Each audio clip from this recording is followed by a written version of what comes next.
Or you can move in. Hi, everybody. Welcome.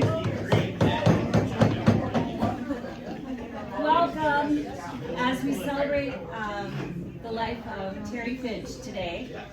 The song that we just played, I just have to tell kind of a funny story. Do we have everybody in?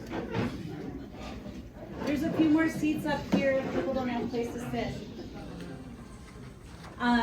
So I'm Terry Parker Brown, and I belong to that one, Mr. Ben Parker, who is Terry's son, one of her sons.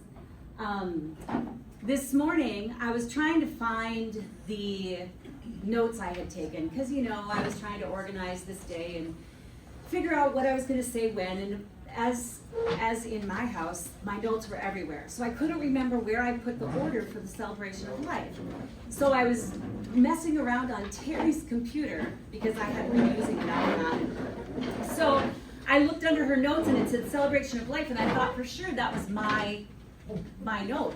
But when I looked under it, it had that song, You Raise Me Up, and it had celebration of life, and then the name of the artist is like the Murphy Sisters, and the YouTube link or whatever. And it was like Terry sent me a message today to tell me, because I have to tell you, Vin and I asked her many times, what would you like for your celebration of life? What would you, and she'd say, she'd give some flip answer, just like, well, I'm not going to be here, so I don't care, So to find that song was like a little voice from heaven. So I just thought I would share that with you. And that song was called Raise You Up. So today we celebrate the life of Teresa Finch. I know many family are here, grade school, high school friends, and neighbors. Thank you all for coming. We celebrate here with some of Terry's favorite things.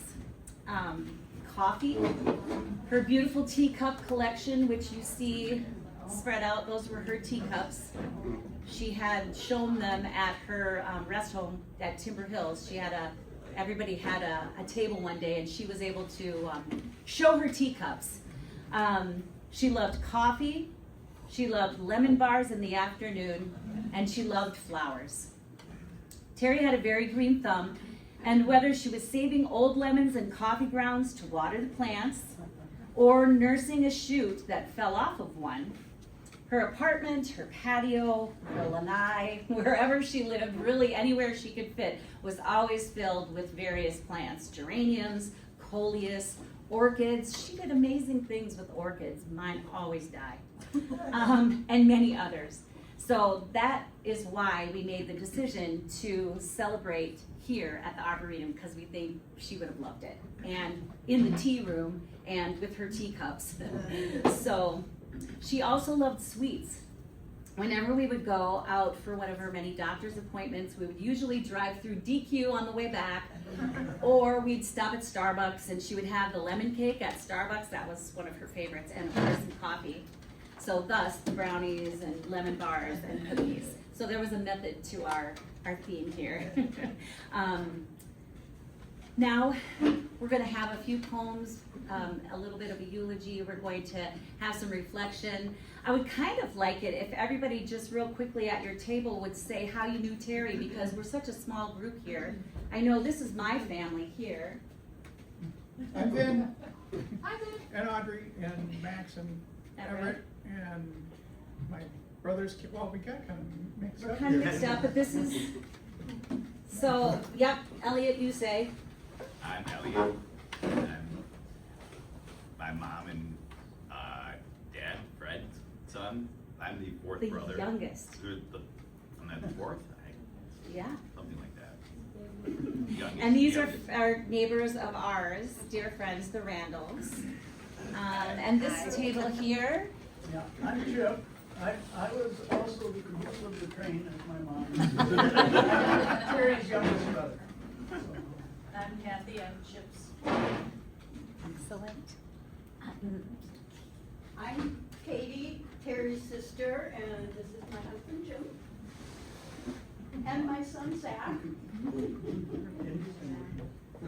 And then wonderful dear friend Louise. I'm Louise, and Carrie and Ben and Jason, and I lived in a big old house on Lake Calhoun in 1969, and I knew her from when she lived in Davis, California. So from Davis to Lake Calhoun. And Mary and Pat, how did you know Terry? I'm her cousin. There you go. I know, it's hard to believe. Lovely, thank you for coming. And then we have all sorts of various people back here. We're good friends with them. Good friends of Deb's. And you have no voice. I'm Terry's other sister. My friends Kathy and Jean. I'm Luann, and this is Pat, and Terry was my favorite sister-in-law. There were three of them, and she was my favorite. That's Go awesome. on. More like that later.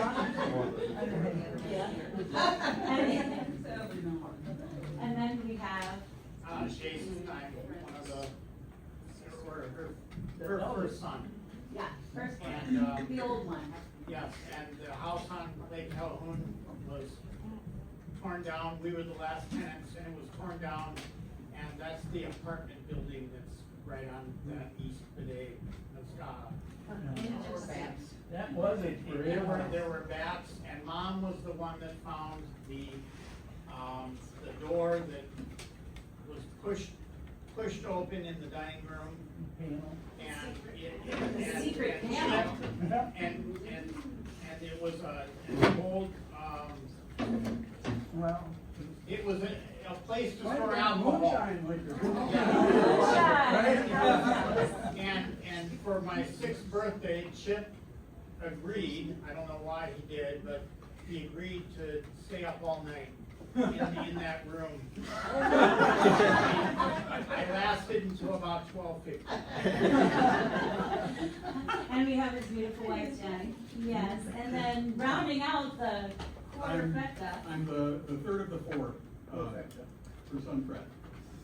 Awesome. And then this is also my family. This is my sister Deb, my sister Christine, my daughter Audrey, my parents Art and Connie, and my niece Callan.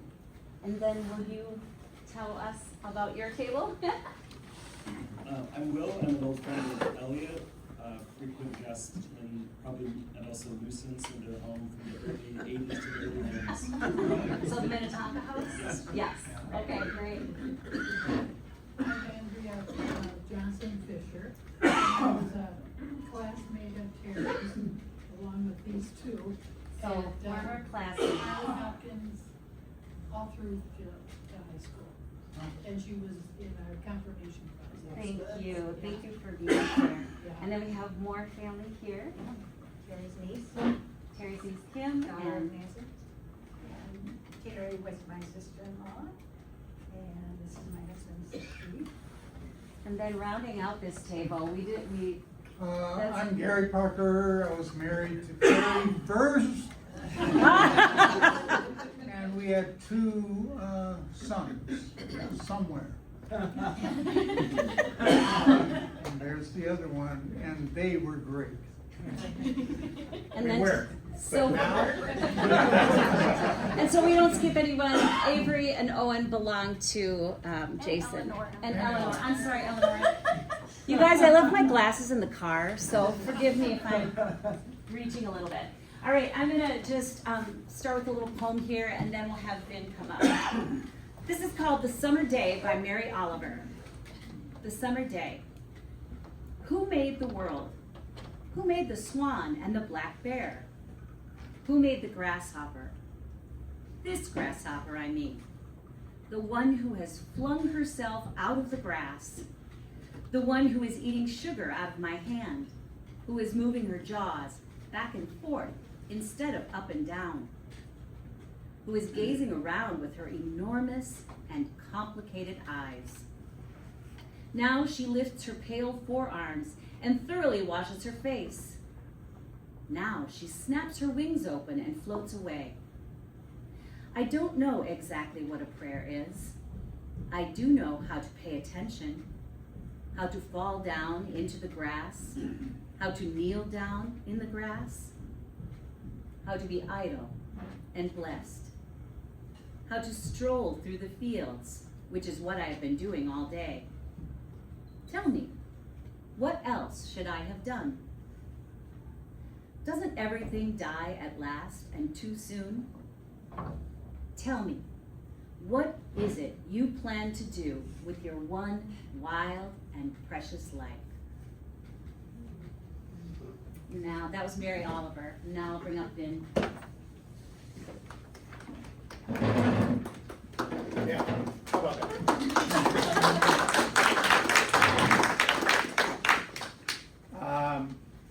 You know, it's funny, I usually have no problem getting it, you all know too. I mean, I can talk forever. And I love talking in front of people, but when I was writing some of these notes, I realized, boy, I'm not good at this, this particular thing. The music, by the way, that we're playing, I just went and picked some songs that I knew Mom used to love and artists that she loved, Pat Metheny, and that was most of the intro music.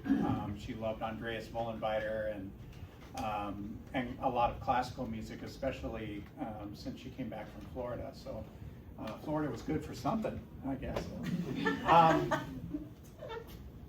So Teresa Elizabeth Parker Finch Solon Hopper. Yeah, she left us on February 8th. She was 81 years old. Mom was always searching. That was what really resonated with me towards the end. And she was always searching, I think, for calm. That's what she was looking for. And strangely enough, I think she found it.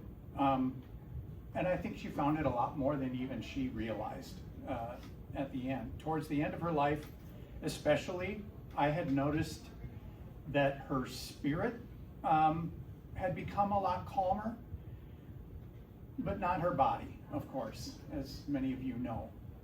Anxiety and uncontrollable outbursts increasingly betrayed what she wanted to say and what she wanted to do and communicate. And I think that was heartbreaking for all of us around her, because she wanted so much to express herself and to just be calm, but her body wouldn't let her. In the last couple of months, though, like many people who near the end of their lives, she started to give in, I think, to the calmness and connection and relationships. Instead of constantly driving for triumph or justice or resolve. Those were some of the words that she had used in our discussions. And I even got her to reduce her screen time of Fox News down to just 2 or 3 shows a day.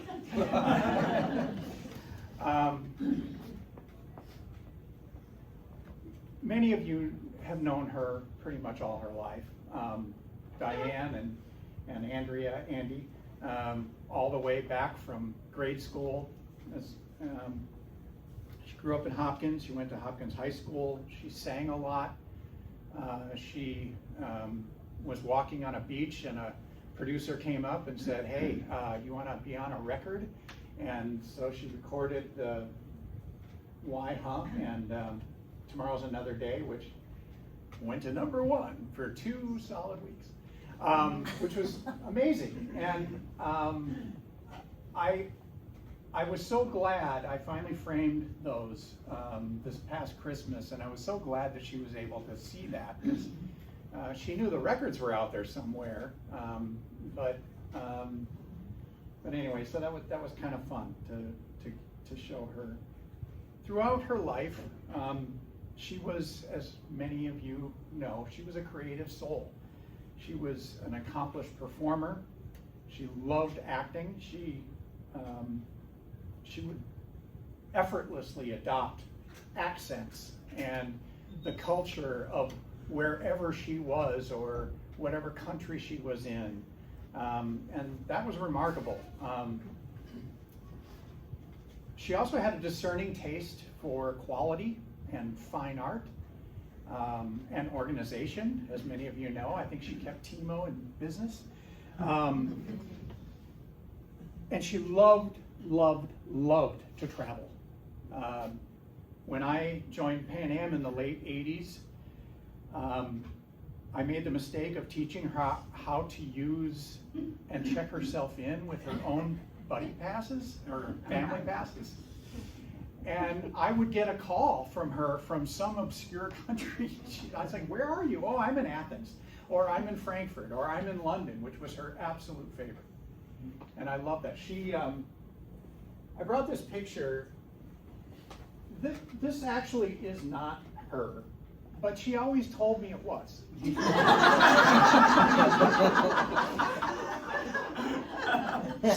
So this is kind of a cool picture. This was a promo picture for Pan Am from the early 60s on the 707 in the first class lounge.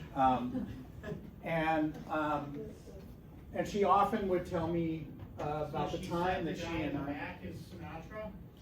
Yeah. When we would fly, we flew one time. She got upgraded to first class with me. I was a baby at the time. I don't remember it, but and she talked a lot about sitting in the lounge. And she just, I think ever since then, she secretly and then later in life, not so secretly, really wanted to be a flight attendant and live the life that I was getting to live with Pan Am. And so yeah, she loved to travel, and that was evident, I think, in a lot of her life, the things that she had around her apartment, her houses, and so on. That was great. She was a prayerful Christian. She was fervently spiritual.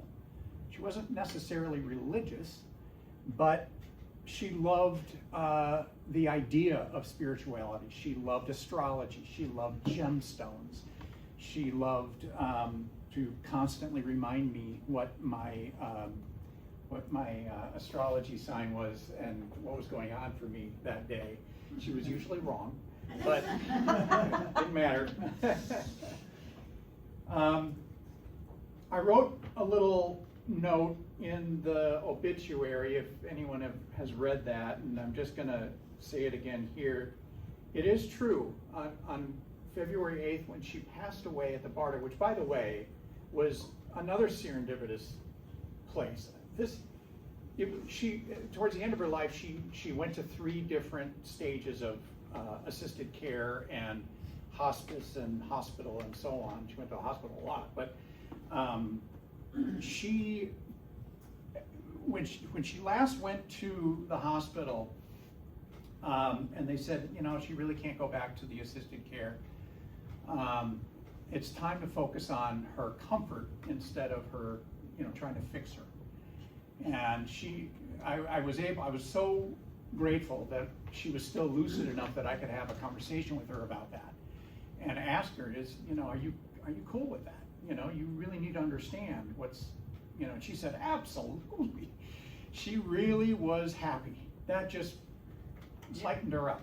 And we found this place on the recommendation from the hospital called the Bardo in Inver Grove Heights. And it's this gorgeous mansion house in the woods. And it just by coincidence, the woman who started this end-of-life home. Terry and I knew from church, and they welcomed Mom and they gave her this room, and for the first time in, I don't know, a year? Months and months, she was comfortable. She was relaxed. She loved the view. She had this great view of the woods, birds, there's bird feeders out there. And it is true that when she took her last breath, this fox trotted across the snow right in front of her window, stopped and looked in at me and the nurse there, Kristen, and then trotted off into the woods. It was the weirdest thing. And Mom would have loved that happened. She absolutely would have loved that. So I thought that was really cool. She is survived by so many amazing people, all of us here, and I'm gonna screw this up, so I apologize, but you know, dear friends over the years, Vivian and Tammy LeBlond, her friend Dosie, Louise, Cheryl Walsh, Diane, Andy, and then of course all of the family who you just met, so I'm not gonna go through it all. But I will, why not? No, I'm kidding. But also her newly found family of the Hoppers, her biological father. She was so excited in the late 80s when she finally reconnected with her biological dad, Mark Hopper. And that opened a whole new world for her, and a whole new branch on our Ancestry.com, which was great. And her cousin Kathy especially, and the Hopper family. So that was really great for her, and I think it brought her great comfort to give her some resolve with that. Of course, her siblings, Deb and Katie, and Chip and Dan, late Dan. I'm just so grateful to all of you. I mean, you were there all the time. We took trips down to Florida and tried to get Mom to sign papers and what, you know, and but every step of the way, it was so helpful that Katie was a nurse, and Mom had this thing about no doctors or nurses are listening to anything I'm saying. But it didn't matter that Katie would say the exact same thing that Mom was saying, but then Mom felt, okay, Katie said it, so now it's good, you know, and that was great. So that was really helpful. That's page 1. Here we go. When I wrote this, I had a bit of an epiphany. I realized, what am I trying to do? I can't fit this all in. And I realized that a eulogy is not intended to wrap up someone's life or summarize it all on 3 pages of my chicken scratch, which I had to type out. I guess that's what our remaining time of sharing our memories and our recollections is for. And I'm just so grateful that you are all here to do that. And I wish you all well. And I know my mom would be absolutely thrilled that you're all here. So thank you.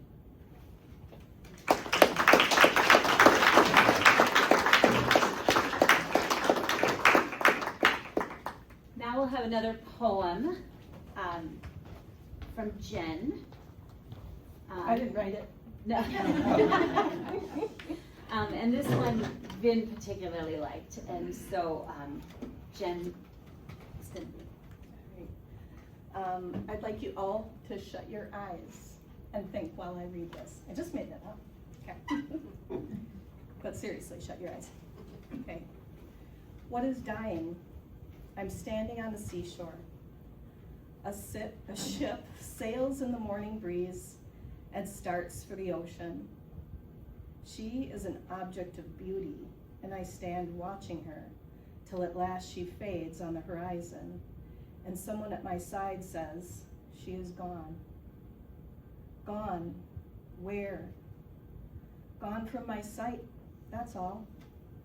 She is just as large in the masts, hulls, and spars as she was when I saw her, and just as able to bear her load of living freight to its destination. The diminished size and total loss of sights is in me, not in her. And just at the moment when someone at my side says, she is gone, there are others who are watching her coming, and others' voices take up a glad shout. There she comes, and that is dying.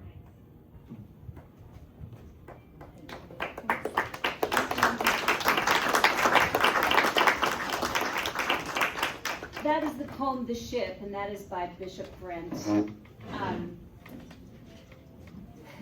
Now we can have some time to just share stories. So you can just stand up where you are, just talk loudly for those of us who are need a little help hearing. And I don't know, do you want to start with the story? You just got done. Yeah, you don't want to hear me anymore. Any and all. I'd like to just compliment Vin on bringing up, starting off with her music selection taste, and because I have a stack of her CDs about this tall in bins in my room that has been sitting there for about 2 months, just as a table, and I had looked at them, but I knew I wanted to at least keep them, and I have a lot of fond memories of her taste in new age music, and I finally examined them over the weekend, and my first my thought, as last night and today I maybe wanted to speak, was I was considering dragging them in here and just going through it, sharing some memories related, but I decided not to do that, and that's the first thing Vin talked about, so. She never did understand the concept of Pandora or Spotify, because I kept saying, No. we don't need to keep all of these CDs anymore, And I can keep picking. She's like, no, do not sell those. I need those. I said, to play on what exactly? I'm really happy she kept them though, and they're organized and scratch free, and just as I remembered from when we had our first CD player. So. Yeah.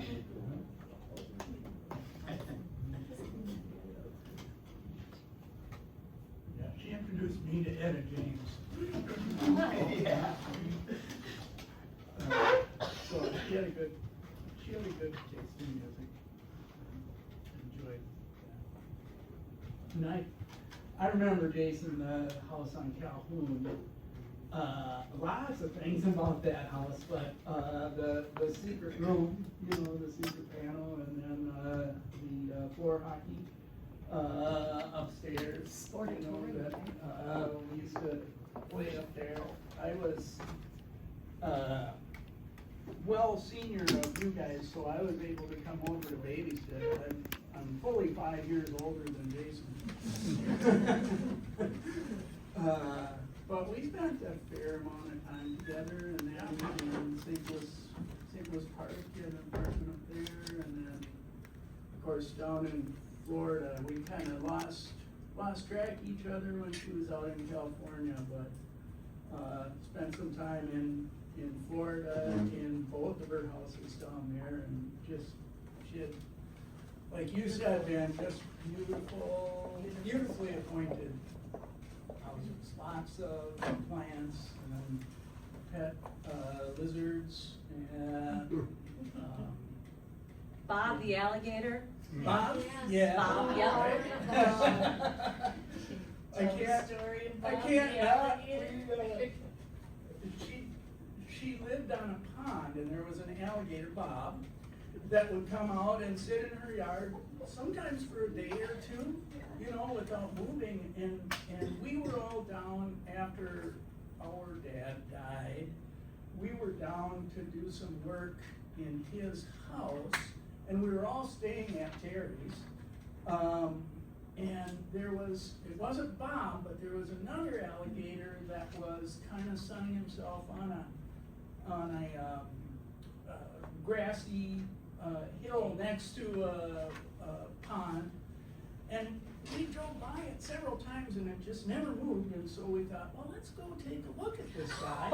Dan and Debbie and Katie and I, and we went down and he didn't move, and we kind of got a little closer, and then Dan, I think, was gonna go around to get a picture of the alligator and us.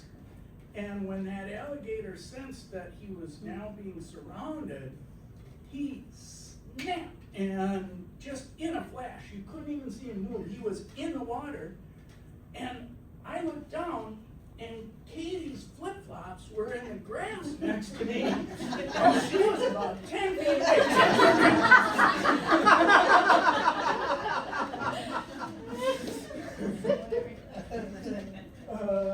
Thank God I was young now.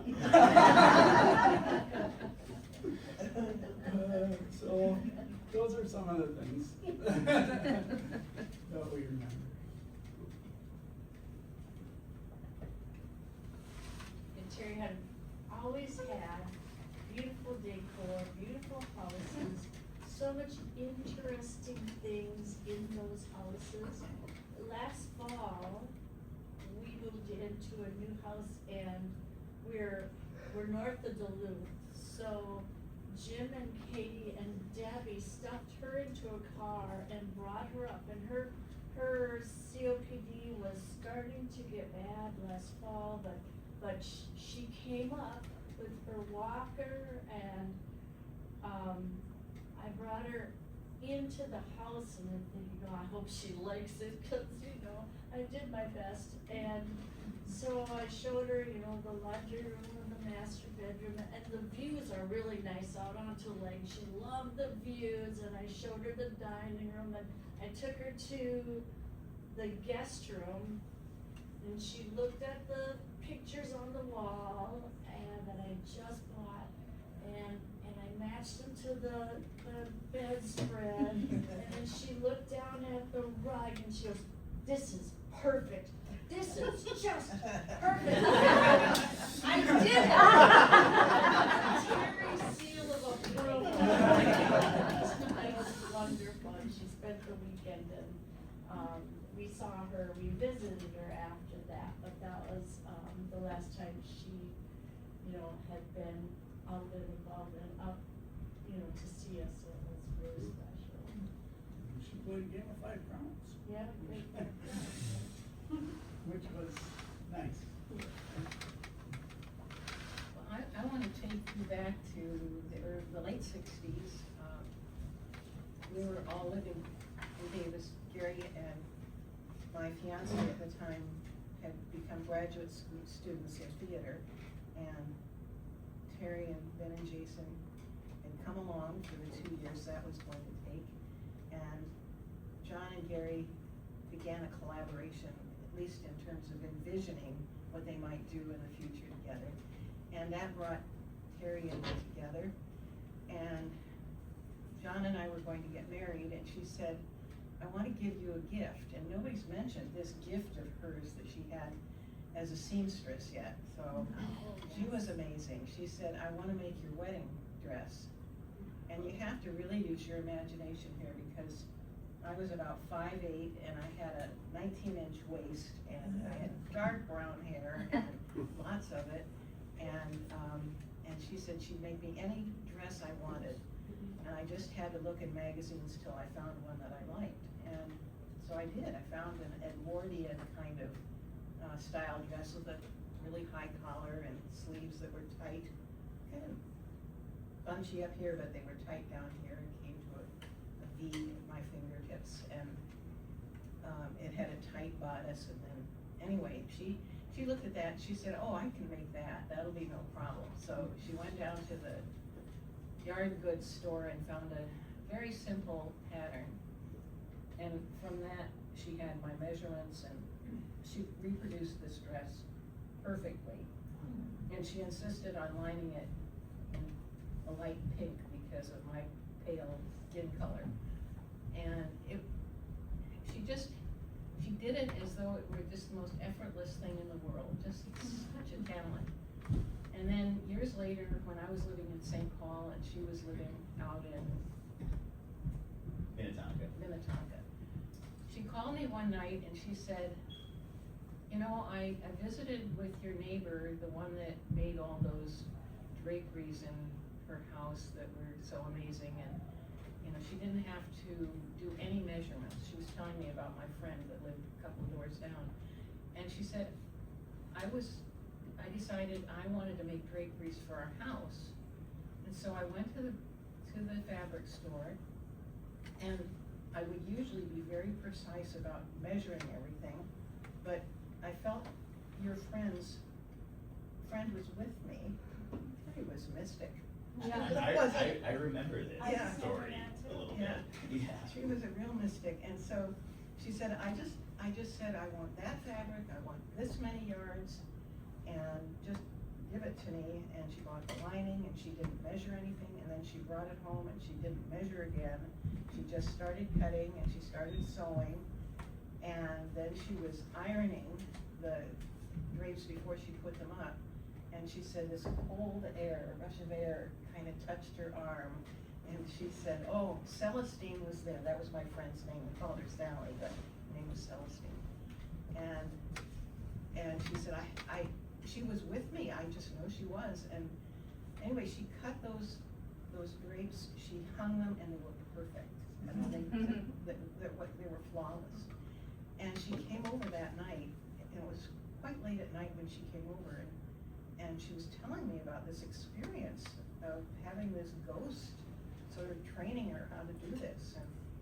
And then we got some ice cream, and I was watching her eat the ice cream, and then there was blood on the ice cream. And I said, Terry, stop, don't eat that, because there's blood on it. I wasn't gonna tell this story, but it's such a And anyway, she looked at the ice cream, saw the blood, and then she realized she didn't have any blood in her mouth or anywhere. You know, we didn't know where the blood had come from. And so then she threw it into the wastebasket, and then Clifford came in, and Clifford was a steel drummer he was from Jamaica, and he was boarding with me at the time. And he used to tell me he could live in my house because he could walk in the door frontwards. He didn't have to back in because the spirits were okay in my house, but in most houses he had to back in. So he came in, and we said, Clifford, come here, we want to tell you what just happened. And we told him this story, and Terry was just, you know, telling the whole story about the fabric and everything. And he looked at us with a very serious face, and he said, do not mess with the spirits. And he said, just leave this alone. The spirits are very upset. And then he went tromping off to bed. And Terry said, well, I guess I better go home. So she went home, and I went to bed. And I said, you know, maybe Sally just liked that ice cream. There's nothing that Sally liked more in the world than ice cream, and that was a well-known fact. So anyway, I went up to bed, and I got curious and got back out of bed and went downstairs to see that ice cream and the blood on it, and it was gone. The ice cream was all gone. No blood, no ice cream cone, it was all gone. Now, I'm not a mystic like your mother was, but it was really one of those experiences I've had in my life that I have no explanation for. It helped it. You would think, but there was no evidence of any ice cream having melted it. So, anyway, I have a million stories with Terry, but she was one of the most creative, free people I ever knew, and always a delight to be with. Well, Mom was a carrier and gave me mild hemophilia. She passed on mild hemophilia, and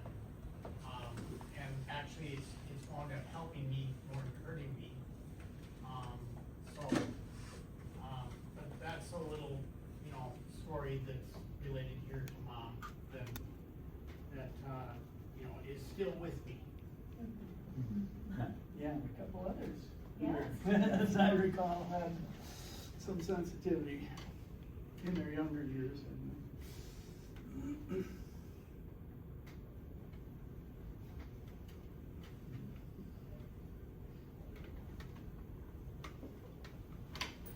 Anybody else?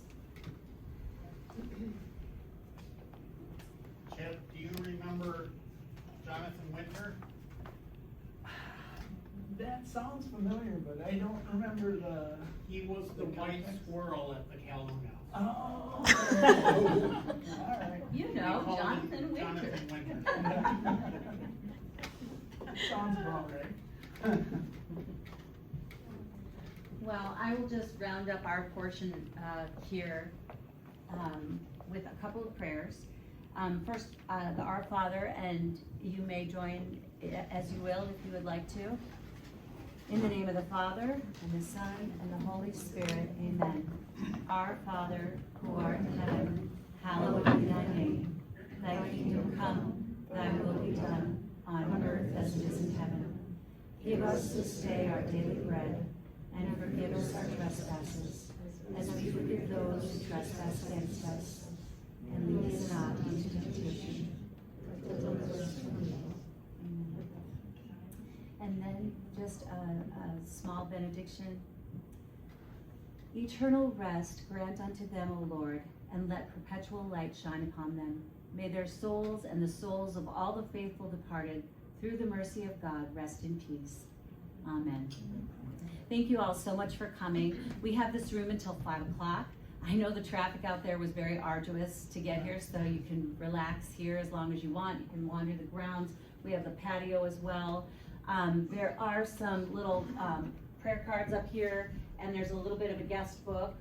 Feel free to mosey around and look at all the pictures and share stories and stay and visit. They'll keep replenishing the beverages and stuff, so just feel free to stay in here as long as you want. Also, feel free for anybody who would like to take one of her teacups. You can take your favorite one and have it as a memory of this day. So thank you all again for coming. We're not taking any of the teacups back home, so please take them. You can turn the music